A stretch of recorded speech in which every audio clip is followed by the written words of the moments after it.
We are glad to welcome you on the HardReset.Info YouTube channel, and today I would like to show how you can record call in Oppo.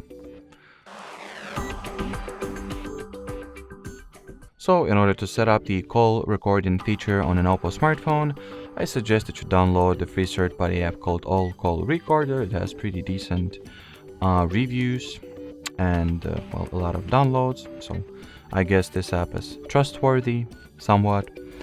So install the app.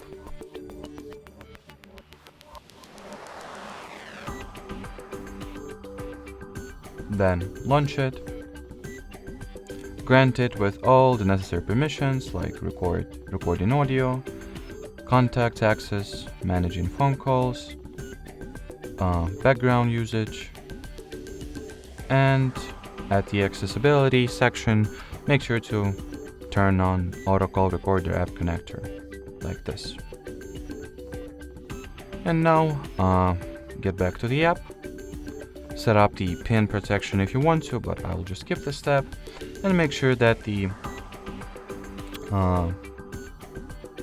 recording mode is at all calls, which means that all calls that you will have with this phone will be recorded. Then you can also change or adjust other call recording preferences and options such as audio source, audio channel, audio sample rate, audio bit rate, or boosting the recording volume if you want to. And well, that would be pretty much it. So thanks for watching, thanks for your attention, and bye bye.